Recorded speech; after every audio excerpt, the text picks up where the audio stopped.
So if you ask me, sir, is there a single book, right, a golden book where I can read every concept related to Indian economy and I can easily ace the examination? Sir, you have left an organization recently. How do you justify some students left behind? I wasn't expecting this question. Then why do engineers choose political science? Because that can sociology? be managed within a certain time frame. So because No, it's because the engineering students, they don't study throughout their semesters. My take on this is slightly different. This is what I advise students. Don't just decide upon an optional just because it's going to help you in your GS. Treat optional as a standalone property with 500 marks. If you can ace it, you're not only qualifying the exam, you're qualifying with a better rank, so that you don't have to appear in the exam again to make your rank better. And that's also the beauty of, let's say, online mode of learning. Yes. For example, if it's an offline class.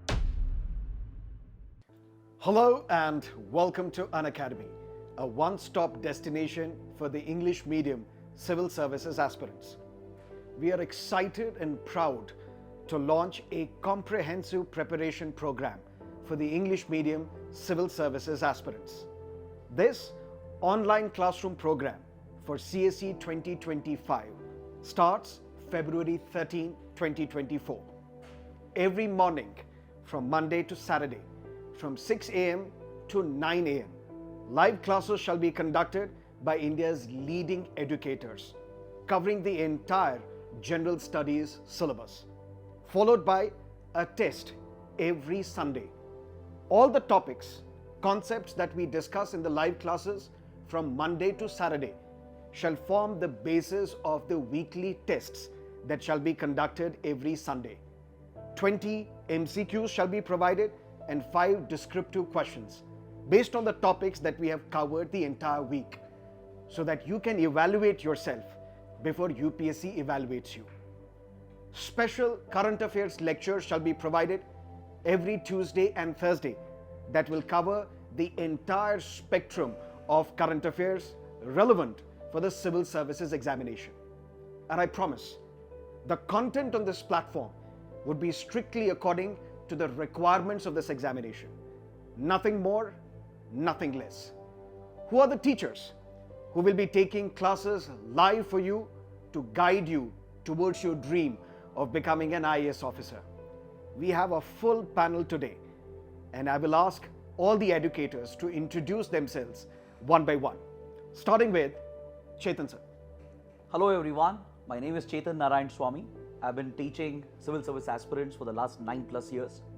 I teach international relations, internal security, disaster management and current affairs. Hello everyone, I am Hima Bindu. I have been teaching for UPSC Aspirants since last 20 years. I teach science and technology and anthropology optional. Thank you. hello everyone, my name is Abhishek Mishra.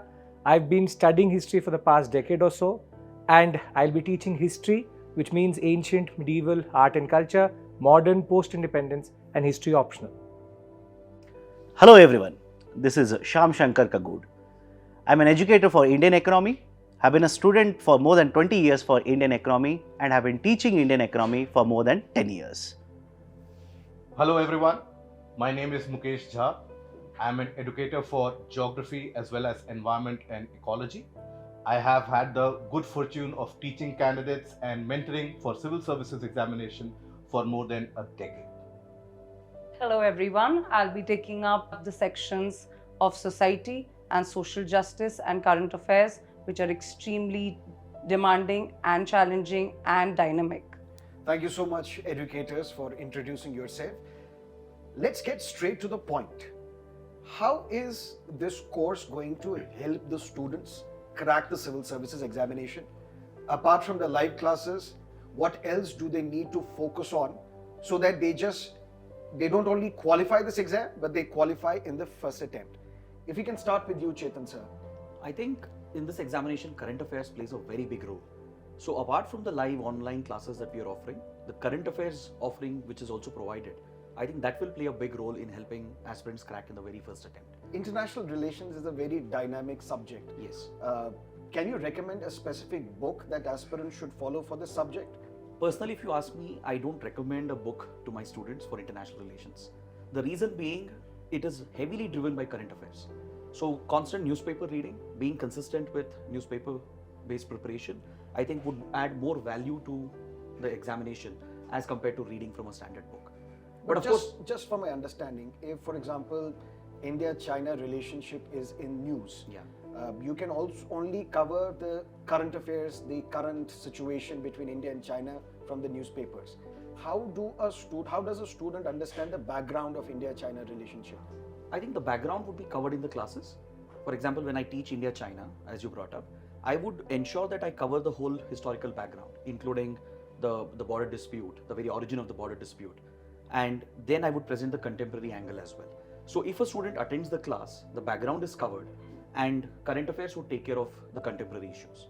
So you are recommending the students to religiously follow your class lectures, never miss a single class. Never miss a single class. And update it with the current affairs. With the current affairs, yes. And that should be more than enough. That should be more than sufficient. So students need not go through any standard book.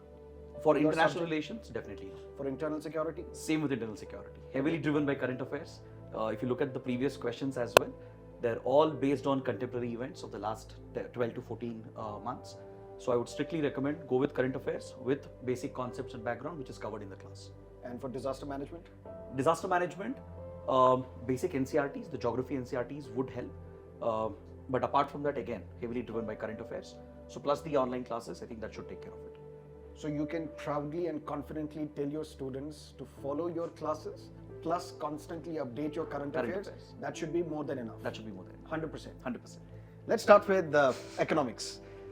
Sham sir, Yes. what should be the strategy that a student should follow for economics? It's a dynamic subject. Yes. It's a scary subject for most of the aspirants as well. Economics as such, for many of the subjects, there are two divisions. One is the static part and the other one is the dynamic part. So economics plays a very important role, not only in the prelims, but also in the mains examination. The number of questions are very high, but if you analyze the last 10 years papers, most of the questions, be it prelims or mains, will be picked up from current affairs. So if you ask me, sir, is there a single book, right, a golden book where I can read every concept related to Indian economy and I can easily ace the examination? Answer is no. A single book will not help you.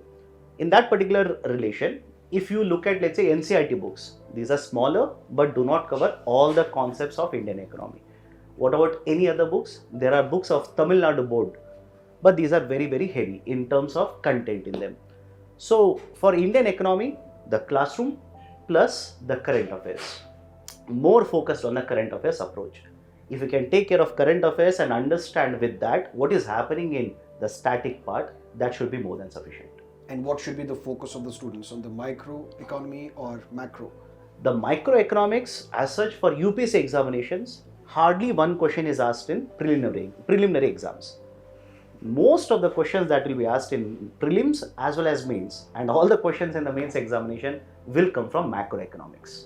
How would you ensure that the students understand your lectures and at the same time they are writing answers which are specifically focusing on the requirement of this examination? The basic idea is that whenever we have classroom programs, I will not only cover the static portion, I will also ensure that they will be reading the current affairs. For example, after the end of, let's say, a weekly session, I will provide certain newspaper articles which are relevant to the topics that have been discussed in the last week, so that the student doesn't only read the static portion but also the current affairs. And how does a student incorporate all these nuances in answer writing? That will be taken care of by weekly test papers where they will write and send the answers and the evaluation will be conducted. And your live classes would also focus on answer writing. How Yes. should a student structure her answer? Yes, in the live classes as well, we'll be taking up the mains questions which have appeared as well as some of the mock test papers, and I will be explaining to them how to write a model answer. Now let's look at history. Is it a boring subject? No. How can you make it interesting for a student? There is no start, there is no end. And how should a student opt for history as an optional, considering it has not been scoring well over the past few years? So when we talk about history generally, there is a myth that it is boring, it's all facts or dates. But when we actually study history, it's more than that. And if you go into concepts and see, it is true that the history itself is 6 subjects, which is ancient, medieval, you have modern, art and culture, world history, and post-independence. The problem with history is that all of these 6 components have a different understanding. For example, ancient medieval should be prelims oriented, modern and art and culture should be mains oriented, world history and post-independence is mains oriented. In that regard, you need different strategies for different parts of history. Therein we come in, therein I come in, that I will make sure that we have a certain focus with regards to ancient medieval, with regards to modern India, with regards to world history. And when we'll go through these classes, we'll make sure that the discussion goes from NCERT level to the academic level, which is needed for the examination itself. When we talk about history optional, again, there's a myth that you don't score a lot. But the truth with regards to that is that it scores standard. But the beauty of history optional is that if you cover history optional, you're covering GS. More than that, once you're done with it, you're done with it. There's no dynamic portion except for in art and culture. So history as a subject, what it needs actually is dedication and a perfect strategy. You can't just go through the NCERTs. As Shyam sir pointed out, there's no one book also. You can't go through just Bipin Chandra, Satish Chandra. You have a plethora of books, close to 10 to 11 books. And that is why the class discussion becomes important, the educator becomes important, because the hand-holding process in history is very different. Maybe other subjects you can go through a book. No, history, you need a perfect strategy. Students get caught up in areas which actually make no sense. They're putting too many hours into, for example, Sufism and Bhaktism, one question comes in, but they're not concentrating on timelines or concepts which are coming in the examination. So the strategy with regards to history is you have to know the needs of the examination. Over and above that, everything has to be dealt with a very smart strategy, wherein we come in, sir. So long story short, you will cover important concepts, issues from multiple books so that your classes become one-stop destination for those looking for guidance specifically for history. True, sir. But at the end of the day, do they have to follow at least one book? And what would that be? So the problem is there is no one book. When we talk about history, Let's say for modern history, Bipin Chandra, they can refer for to ancient India, R.S. Sharma. Do you recommend one book per subject? That is understandable, that is justifiable, that for ancient you can go, for example, R.S. Sharma, for modern you can go for Bipin Chandra or Spectrum, and for medieval you can go for Satish Chandra. World history, there's no book as such, and when it comes to art and culture, we have Nitin Singhania. This makes it 6 books. So in itself, it becomes a very big set of books for your preparation. The answer to this problem that there are 6 books is come to us, come to me. I will make sure that we make sure that the chapters which need to be read or the content which needs to be read out of these books is minimal as possible. I am bringing in these 6 books.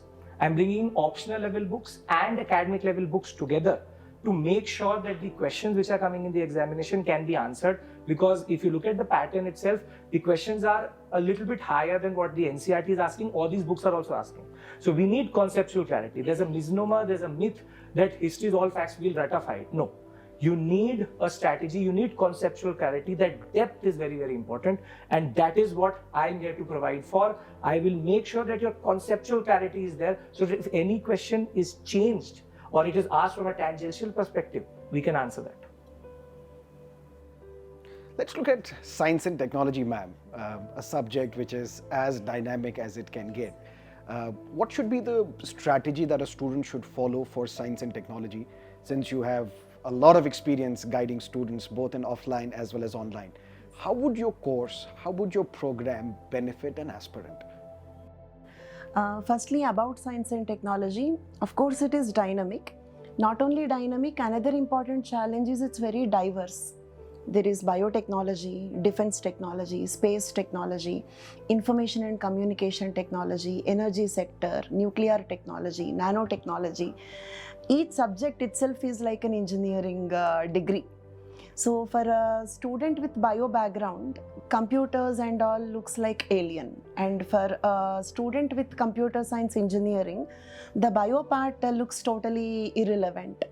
So what I will do in my course is, any subject I start, biotechnology or nanotechnology, I will start from absolute ABCD and I will take them to the maximum content. As a student, what I experienced is, like some faculty, like they teach only at the higher level, so that the basics will not be covered. Usually the teachers assume that the students will come with some basics. But unfortunately, in our schooling and college, we don't have some strong basics. I have seen MSc genetics students who don't know what is a gene. So I don't take it as for granted that the students will surely come with some basics. Any subject I teach from absolute ABCD, and I will empower them to the maximum. And sir, you were asking, sir, about, can you confidently say that I'm one-stop destination? I can confidently say that I'm one-stop destination. If not, okay, like if you cannot answer a question from my source, you also cannot answer it from the sum total of 20 other sources. That is something that I can confidently say. Okay, I can give you the content which is like a sum total of 20 other sources, because like it will take a lot of effort, like say for example, like to teach one current affairs class for a particular science and technology course, which is 1 hour duration. I spent on that some 20 hours on that. As a student, it is not possible. So as a faculty, we can read 20 sources and give it to the students. So one whole purpose of having a guided preparation is reducing the time of preparation. I took 10 years to feel confident about my anthropology optional. I can say any word in the syllabus you say, I can give you the maximum content or the best content in that subject. It took me at least 10 years for me to say that, but whereas a student will not have 10 years. It's an information era. The total internet and the market is flooded with the books. It's frightening to see so many books and sources. So one purpose, why not self-preparation? Why a guided preparation is needed? Okay, and why particularly it is us as a group or Unacademy Plus as a platform is we have that commitment of taking time and patience to prepare that 20 sources and give it to them as one-stop destination. So this is what I feel.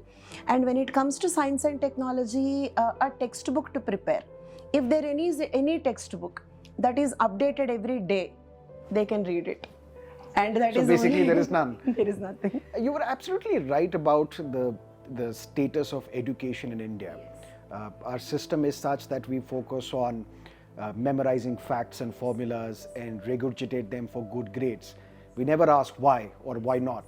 But more importantly, as teachers, you may be giving solid content, exam-oriented content, but don't you think it is also important for us to ensure that the student love your subject? Because unless and until the students love your subject, they would not be able to devote the kind of attention on that subject. How do you ensure it? Sure, sir. A very important and valid question you asked. Sir, it's information era, and like we are speaking about artificial intelligence. What is the difference between artificial intelligence and human intelligence? Human intelligence is IQ plus EQ, emotional intelligence. Okay, I'm afraid of the fire also because of the pain I experienced when I touched it. So when you study a subject without emotions on that, I don't feel a student can actually understand it. You have to enjoy that. Okay, you have to love that, and you have to feel related with the subject. At least I feel the subjects directly talk to me. So that is when I feel like I'm eligible to teach, because sir, every human being is born a better human being. In the process of evolution also, as a science person, every next human being born is a better human being. So I feel my students are smarter than me. So in what way they can't read a textbook which I can read and understand? So they can read it. So I feel eligible to teach them who are smarter than me only because I feel the subject directly talks to me. I love the subject and I definitely make them fall in love. I make them think. In my classes, if 50% I speak, 50% the student will speak. It will be quite An interactive session. And the interaction is also, I will not ask the questions based on their memory, and I will not intimidate them by asking the questions from their earlier knowledge. When I say something... Do you also get furious when students ask irrelevant questions? No, sir. I love that, because like if the students know everything, why do they need us? Because more often than not, what happens is that teacher thinks what sort of quote-unquote stupid question this No, is. sir, there is nothing like stupid which question. intimidates the students, and they will stop asking questions. No, sir, I respect. And I think we should, as a platform, encourage the student doubts, even if they are silly of course, irrelevant. Of course, sir. There is no silly doubt ever. If there is a silly doubt, there is no meaning to the teacher at all. They don't need a teacher, okay, if they can have answers for everything. I feel irrelevant if they don't have doubts. So Also, in an definitely. academic setup, I think there should be a free flow of thought, and it's a two-way communication. There is learning happening on the other side as well. We learn sometimes from our Yes, students. very much. So I think, as ma'am said, it absolutely makes sense. And even from irrelevant questions, they're so-called irrelevant questions, first of all. Basically, there also lies the genesis of certain concepts that maybe you ask a doubt which is not related to something, while understanding that you understand some other concept. That, okay, that lays the foundation for another progress. So there is no right and wrong question. Every question is relevant. It's just that, do you understand the perspective or the thought behind it? Why is the student asking that question? The relevance comes from there. The question automatically becomes relevant because the student is trying to understand. That is a very important point. And that's also the beauty of, let's say, online mode of learning. Yes. For example, if it's an offline class, I would hesitate in asking a question to the teacher, because I would assume what would the other student think of me. I know nothing about this subject. Am I asking such a stupid, irrelevant question? So it intimidates me. But in an online environment, I think students feel much more confident of asking questions and getting their doubts clarified. Definitely, sir. A very valid point you kept again. Because first of all, the students themselves feel intimidated to ask a question. And many teachers also, unfortunately, furthermore intimidate the student. Especially when a teacher do not know the answer. The teacher in front of some 500 students cannot dare saying, I don't know the answer, sorry. Okay, so he will rather intimidate the student. The student will not dare to ask the question again in his life. So here the anonymity will empower the student to ask whatever they want to ask. Let me discuss this with Mukesh sir. What about geography? What about environment and ecology? So first of all, let's call a spade a spade. Geography is a subject which scares many of the students, sadly. But that is something that I attribute largely to the way in which we have approached the subject till now, in the sense that how do we conduct the schooling and how do we learn geography. That is the only perception we have of geography. So one thing that is very important for us to understand is, why is it that UPSC wants us to study geography? Is it that UPSC wants the candidates to go through the entire torture of learning all the continents, all the various countries, etc.? Absolutely not. All that UPSC is interested in is whether you know the world that you live in, the country that you live in, because once you clear the exam, let's suppose you enter the services. Thereby, even if agricultural productivity we talk about, farmer income, anything, everything is associated with the land, how the land behaves. So, as an educator, my prime goal and my prime aim is to simplify the subject for every student, in the sense that I generally will adopt a kind of a visualistic aid, will go behind the concepts. For example, another thing, if I can take the example of it, many of the times we read in current affairs that this cyclone has hit the country and the coastline. The immediate tendency of the candidate is to rectify the name of the cyclone, which is the state that it has impacted, that's it. Another cyclone will show a different property, the student gets confused. What is happening? Why is this happening? And first of all, why am I supposed to study this? Understand the root cause of it. What, why, where, and how. The W3H approach. That is something that I always push for. And for that, sadly, all the books that are there, they take a very textual approach, which is something that I don't adhere with. Because reading the text oftentimes doesn't help you imagine. Geography is a subject of imagination. The more and the better you are able to imagine the scenario around you, what is happening in the world around you, the place that where we are sitting in, the country that we are sitting in, that land in itself is moving. Now, if you are able to imagine that, everything flows very naturally from there. So that power of imagination, each and every child has, each and every candidate has that. that is something that we need to reinvigorate, and that is what raises the curiosity level, and curiosity is, I think, very much important. So you need to reignite that curiosity Yes, amongst the learners. Absolutely. Not only for any random concepts or any random facts which are there. There are no factual portions out there. Everything has got a hidden concept behind it. Understand the concepts, facts will follow. Easily it will follow. It is not a subject which should intimidate you, and for that we are there. And that is where we'll take the help of all the visualistic aids, so that, for example, when you hear about a volcano, now the kind of mind map that you have of a volcano is that there is a kind of a hilly area from where lava is spewing out. That's it. But there are different types of that. And why does that happen, first of all? Is that some sort of fantasy land where some weird things are happening? Absolutely not. There's a reason behind it. And one reason is linked to another. So the moment you are able to form that interlinking, the subject becomes easier. And I always tell the candidates as well that never read the subject in silos. Please don't read the subject in silos. What you study in geography will help you understand history better. What you study in history helps you understand economy better. What you study in economy maybe helps you understand polity better. So for that, I don't know. So that is where that critical thinking and reigniting that critical thinking is very much important. What about the often cited strategy for geography that you'll have to follow NCERT books from class 6 to 12th? Life would have been very beautiful if we had one book for geography. Sadly, that is not the case.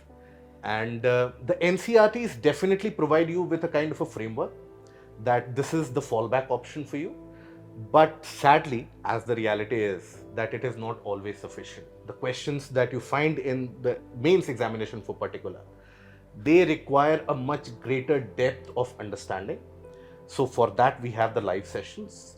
The live sessions, I can give a certain kind of surety that all the questions in the mains examinations per se will be there covered in that.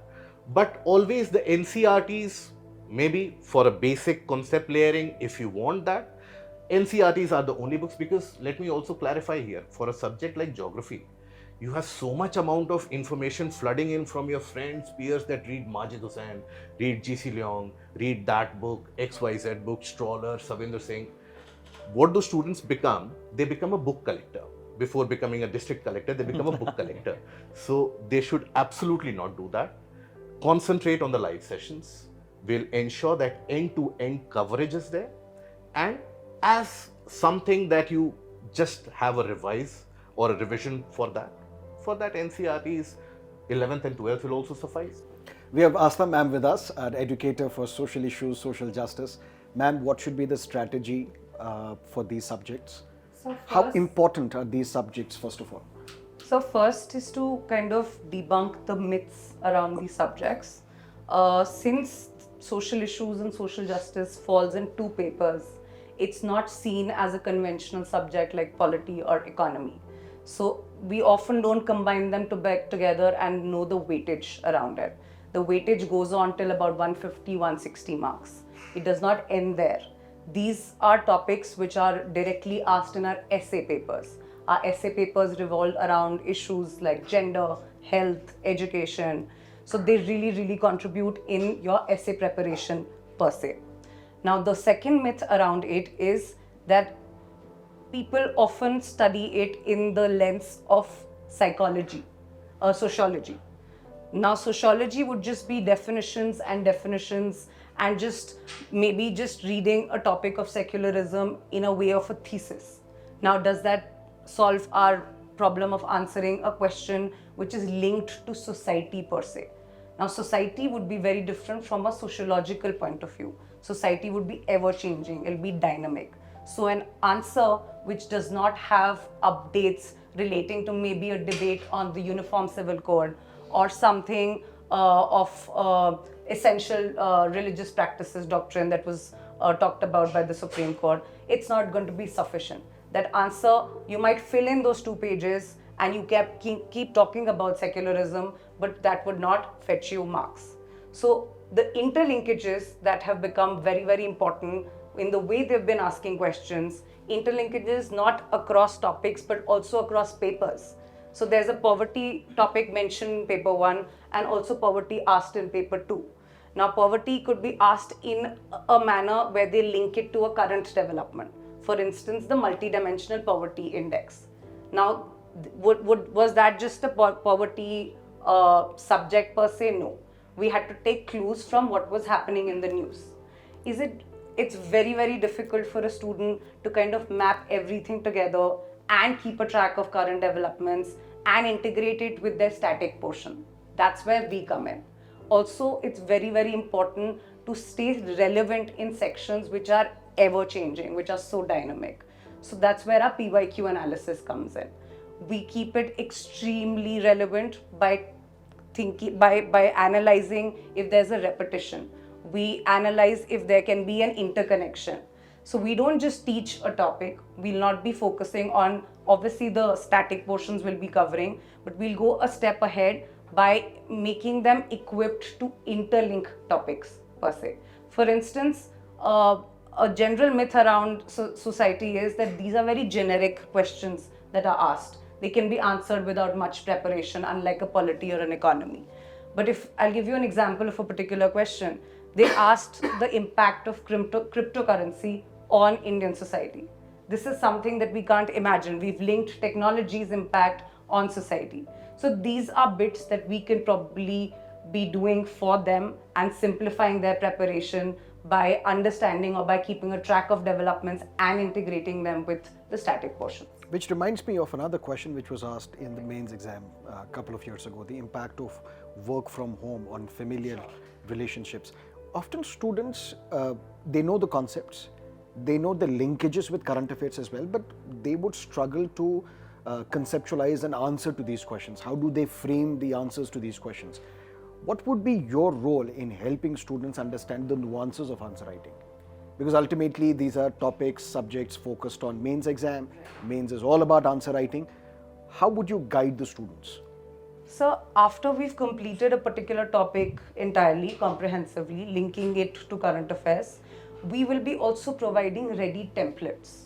Now by ready templates, I mean once I've finished a particular topic, I will have introductory pointers ready for them. I will collect data sets and not much. Again, as ma'am mentioned, it's an age of information overload. We will have maybe one data set around a particular topic, or maybe one Supreme Court judgment around a particular topic, which comes handy when they are beginning their answers. Also, with interlinkages, what we are doing is we are giving them, for open-ended questions, it's often difficult for students to structure their answer. They are either being very repetitive or they're circling around the same topic. So our interlinkages, our verticals will help them think and make those pointers while they're attempting the answers. So interlinking would basically help them fetch good marks. And also develop themes in answer writing. Let's focus on another important issue concerning students, the choice of an optional subject. What would you recommend? How should a student decide an optional subject? Well, for choosing an optional, there are many criteria that one has to keep in mind. One, of course, is whether the student is interested in that subject. Without loving the subject, I don't think you'll be able to invest a good 1.5 years in preparing. Second, how narrow is the syllabus? Because there are certain optionals where the syllabus is very vast. So if the syllabus is a little... For example, you're pointing towards history? History in particular, yes. Okay. Yeah. So let's say optional like public administration, sociology. They have a well-defined narrow syllabus. I think that is a criteria which has to be kept in mind. Next is the availability of coaching and material. Because unlike your general study subjects, optionals require a higher level of preparation. UPSC expects honors level of preparation. So I think guided preparation would be definitely beneficial. So is coaching available? Are enough reading materials available? I think these three criteria have to be kept. So there are two more criteria. There are two types of optionals. One is the one which you can't manage yourself, even with a guided program. For example, physics, chemistry, law, very specialized. BA honors level students or BSc students also struggle with these subjects. The other set is the one which you can manage with the guided program, which is history, PSIR, sociology, anthropology, geography. These are subjects if you are zero, You start from scratch. Within 6 months, you can come to the level where you can answer the questions. However, that may not be true for students. Ask me which is the best option. I say maths, because you can score 100 out of 100. But you and me can't do maths. So therefore, Talk about yourself, sir. I'm talking about myself. So that way, always choose an optional according to your background. If you are from the background, for example, economics, Then why do engineers choose political science? because that public can be sociology? managed within a certain time frame, sir. Because in No, it's because the engineering students, they don't study throughout their It also semesters. depends whether, see, if few of them they are very good at writing skills. Few of them are good in analytical skills. There are certain optionals which require a very good proficient writing skill for that matter. Few of the optionals such as, for example, anthro, for example, geography. Analytical skill take you a long way. So you also, other than the interest part, you have to judge yourself. That in which category do you lie upon. And it is absolutely each and every optional is achievable provided you are very thorough with the syllabus. You know what the syllabus is from end to end, and you have a proper idea about the PYQs. PYQs are not a random set of questions which are thrown somewhere. They have a trend. That's the problem with the aspirants. Two of the most important documents they neglect. One is the syllabus and the previous year's question papers. Syllabus, in fact, the notification, I still maintain, is the most important document and a sort of a cheat code that UPSC releases. Sadly, we don't refer to that. So even before NCRTs, read the notification. But sir, First understand the syllabus. play devil's advocate, even if you read a notification, will you get the syllabus for Indian economy? Prelims is the vaguest. It says history of India and Indian national movement. That means everything. Yeah. So prelims, you need much more better understanding of where do you start and end. Mains, it's more well defined in the way the notification comes in to add to. But then you have to, for example, even in geography, in the notification, it mentions geography of India and the world, economic, social, political. That's it. The one sentence. I think the shortest mention in geography or any syllabus is that for geography. But you have to understand, what does UPSC mean by geography of India? Does UPSC expect you to learn each and every type of rocks which are there in the country, each and everything? Absolutely not. That is where, if you want to have that clarification, that is where that guidance for that PYQs, they serve as a Bible. And other than that, obviously UPSC, all that it mentions is that we need an average aware graduate. Average and graduate, I think it is about awareness, what we are aware about. What are your thoughts, ma'am, on the optional subject? Interest matters, but that should not be too important. Like, say, when I get fever, I should not take a chocolate because it is interesting. I have to take the medicine. So interest is important. Then background is important, but for few subjects like mathematics, economics, engineering, say, I mean, an electrical engineering student can take a PubAd or anthropology or history or geography, but a history student cannot take electrical engineering. That's a recipe for disaster. Yes. Okay. So, like, background is important, but only for few optionals. There are many optionals. Almost all the popular optionals are they do not require any background. That is the reason why they are popular. True. Next, like, of course, syllabus and previous questions are very important. I can speak more about my optional, that is anthropology. As we were discussing about mathematics, you can score 100 out of 100. But the interesting thing is, sir, anthropology scored the highest ever marks, 362, which is even more than the mathematics. So highest scoring optional, and like Short every syllabus. time there are toppers in the top 10 ranks, and highest average, I cannot say highest, among the highest, among the 4-5 highest averagely high scoring optionals, and very small syllabus. And another important factor for any optional, not only anthropology, relevance to GS papers. Like, say, an MBBS student can take medical science as an optional, but before mains, they cannot focus on their 19 to 20 subjects they have studied all across the 5 years of their graduation, plus also focus on Indian society, social justice, geography, polity. It's like two separate worlds. And all the popular optionals, PSIR, Geography, PubAd, Anthropology, all of them have very good relevance with the other GS preparation. For example, Anthropology, like as ma'am was pointing out, Indian society and social justice together, the weightage is around 150 to 160 marks. This year only Indian society 90 marks came directly from the Indian society, and Anthropology will be like 1+1, that 150 marks almost will be covered from the Anthro preparation. And also like ancient history is a part of it. Anthropology also includes polity, economy, because it is a study about human beings. It will touch all the subjects in the GS. Same is the case with PSIR, geography, history. So all these popular optionals, they have huge relevance with GS papers. That is another criteria. My take on this is slightly different. This is what I advise students. Don't just decide upon an optional just because it's going to help you in your GS. Treat optional as a standalone property with 500 marks. If you can ace it, you're not only qualifying the exam, you're qualifying with a better rank, so that you don't have to appear in the exam again to make your rank better. But it will be a bonus. It will be a bonus. Yes. Right.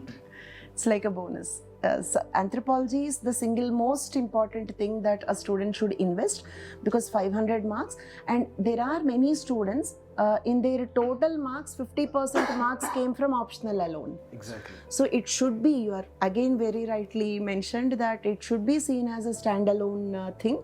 So you need not choose only because it will match with the GS preparation, but if it matches with the GS preparation, it's a bonus point. One more thing, that can you manage to revise it within 3 months between prelims and mains? That is a very important thing, because certain options need a lot of time to revise. As Anthro, History, Geography, these are subjects which can be managed. If you have done with it, you've put in 3-4 months before prelims, then that can be managed. So that is also a very important thing which students don't realize, that I can do a very big optional, I can enjoy it also, I have a lot of aptitude. But when it comes to that crunch moment, can you revise and can you study it properly or not? And can you live with it also? Because GS is something. Optional, you have to live with it, you have to dedicate 2 to 3 hours every day, you have to have the aptitude, interest, and it is basically, as I call it, a second wife or the first wife for some. The fact that you have to live with it, because once you choose an optional, you can't change your optional over a period of time.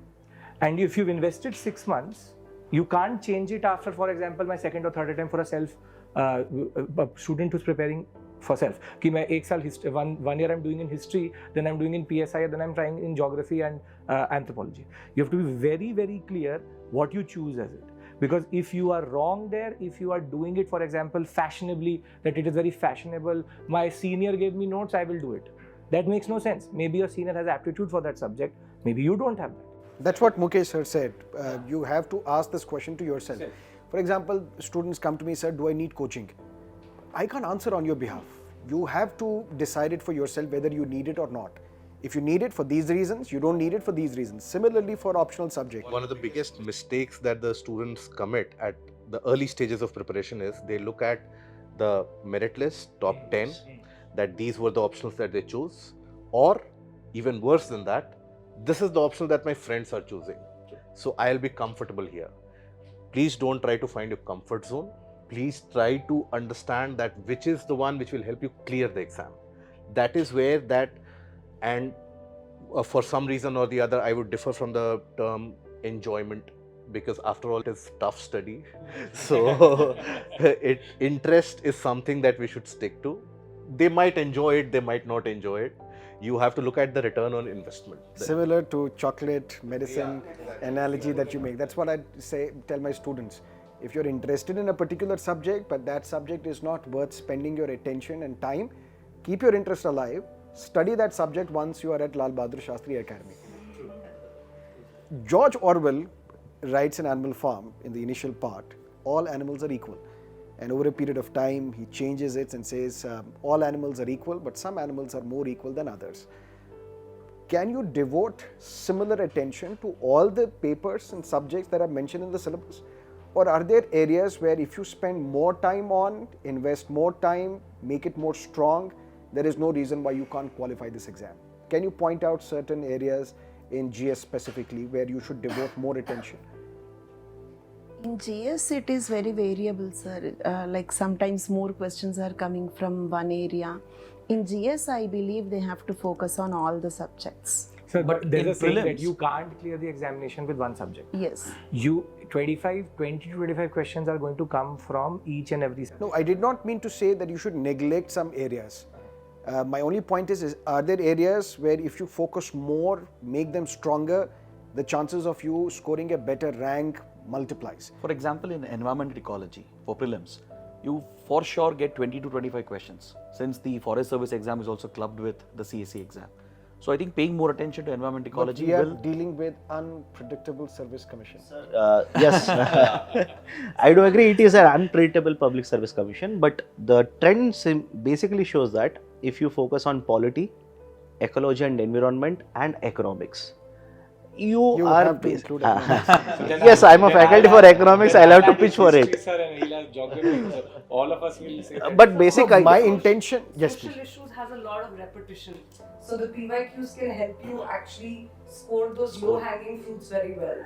Sir, And this is where I disagree, or I am slightly different from the rest of us.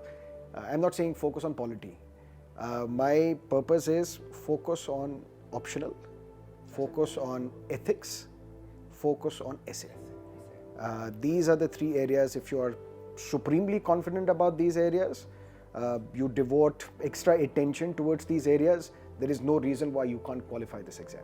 In fact, if you take a look at the merit list, regardless of whatever the optional has been, regardless of whatever the performance in GS has been, you will find it that year after year, the candidates who score, let's say 150 plus in essay, or around 145 to 150 range in ethics, Right. and 270 to 280 plus in optional. You are definitely in the You are list. definitely in the merit list, and if your GS other papers have been even on an average level, still you have a rank between 100 to 100 or in double digits as well.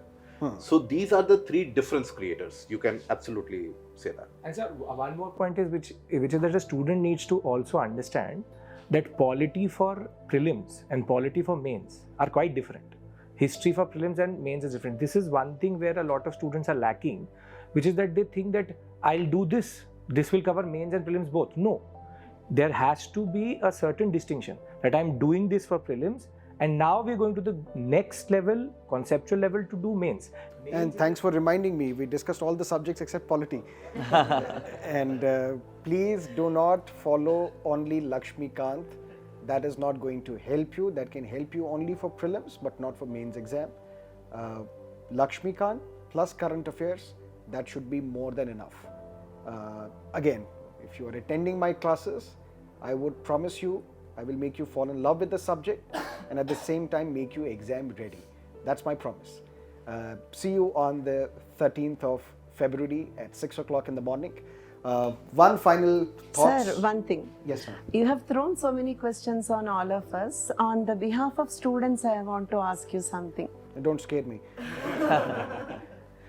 Yes. Sir, you have left an organization recently. How do you justify some students left behind? I wasn't expecting this question. Let's put it differently. I and some of my colleagues, we left an organization, but not midway. The new program was supposed to be launched in February, and we left in January. So we did not leave students behind. In fact, I recall, and I had made this decision to move out from my previous organization a few months ago. My last batch, where I taught polity, I made it open for all. We have had students opt for different learning programs, tablet learning program, live classes. I made it sure that students do not suffer. And I made the last batch that I took in the morning free for all so that everybody can benefit. But I'm glad that when you look at the comments that students make across, no one is judging us for the decision that we've taken or criticizing us. In fact, we get so many encouraging comments wishing us luck in our new endeavor. That is satisfying for us. And still, we will not leave the students behind. If you have been following us in our previous organization And should you wish to continue getting support that you used to get, we welcome you wholeheartedly. In fact, you can reach out to us. You just have to specify your invoice that you were the students of our previous organization, and I promise you we will continue to guide you. In fact, this is something that we have discussed with the management as well. All the students who were with us previously want to continue with us now in this different organization. I have got in touch with the management and they are offering a 50% discount on our live classroom program, which starts February 13. Those of you who have not yet extended your program, you can take the benefit from this course extension. And those of you who are still there, we will still wish good for you, and we will still continue to guide you through our free initiatives, which is on YouTube channel, on Unacademy platform, for example, special classes that we take every day, the target prelims crash course that most of you are asking us to launch. We will come up with the target prelims crash course again somewhere in the range of April to 1st of May, and we will see you there, and we will continue to guide you. I hope that's satisfactory answer. Towards the end, one final word of advice for all the students, beginning with you, ma'am. Advice for preparation. I advise you can take a guided preparation, okay, and you can also try the online things. And the special classes are one good source of trying something new, because they are completely free of cost. And in that special classes, we give a lot of value offering, so which will help you in the last minute preparation. Even if you are a student preparing on yourself, the special classes will be very useful in the last minute preparation. And how much ever we do on ourselves, okay, some additional information from an expert will definitely help you. I hope you can take some additional help in the form of special classes. Chetan sir. I feel this examination, beyond everything, is about persistence. You have to persevere, you have to be consistent in your preparation, because this is not a one-day exam. This is like a test match, it's not a T20. So you have to persevere, be consistent, and always remind yourself why you started preparing for this exam. So that motivation has to be strong, and you have to keep persevering throughout your preparation period. I think that's what I feel. And for motivation, do you need to go to YouTube and search for motivational speakers? I'm completely against that. Motivation is something which is internal, right? You find that that has to be internal loci. Each and every person is a motivator nowadays. That's the issue. Yeah. So you are a demotivator? So I would always say that there is only one thing which separates those who succeed in this examination and those who keep on persisting, and that is discipline. There will be highs, there will be lows, there will be days where you don't want to touch a book, but then be disciplined in the approach, and the success will be yours. Ma'am? The two things that should always guide your preparation are the syllabus, which will tell you what to study, and the PYQs, which will limit the extent of your preparation, which is very, very important in an exam which is so vast in terms of syllabus and coverage. After doing these two things, I think the only motivating factor or the strategy or a technique could be fixing very small targets. So you could plan obviously in long term for a week or for a month, but to have daily targets for yourself that you achieve gives you a sense of closure, gives you a sense of confidence, and that kind of drives you for a whole year of preparation. And that's a significant motivational boost as well. Sham sir? Be disciplined. Always remember for what purpose you started this preparation, and please join us so that instead of having a 5-year plan, we'll basically bring it down to an annual plan. The government has stopped 5-year plans as well. That's what we want to make in terms of UPSC preparation. So I would just say to all our students that keep it simple. Don't overthink. Overthinking is a very big disease in UPSC, and just make sure that you are not taking too much on yourself also. Time management, sustainable timetable is also very, very important. And I think we all believe in you, and you should also believe in yourself. Never compare yourself to anybody else. The person could be spending 10 hours doing a book, but he would be only gaining 1 hour of knowledge. So everybody is different, you are different, I am different, everybody's level is different. Just make sure that you are disciplined, as everybody said, and are always believing in yourself, in why you started. As Chetan sir said, you have to remember why you started. You believed in yourself when you picked up that syllabus that I can clear this examination. So why is that after 6 months you're thinking I can't? So you have to believe in yourself, and we are there to make sure that you keep on believing in yourself. There are only two kinds of aspirants. One who give up and the other who persist. If you persist, if you won't give up, I promise there is no power on earth that can stop you from realizing your dream of becoming an IAS officer or an IPS, IFS, IRS officer. So believe in yourself. But there is a thin line between confidence and overconfidence. Just don't cross that line. Thank you so much for watching this program today. And if you have liked this session, if you've got benefited from this session, please do not forget to press the subscribe button as well. See you on 13th of February live, 6 o'clock in the morning. Till then, have a great time. All the best. Let's crack it.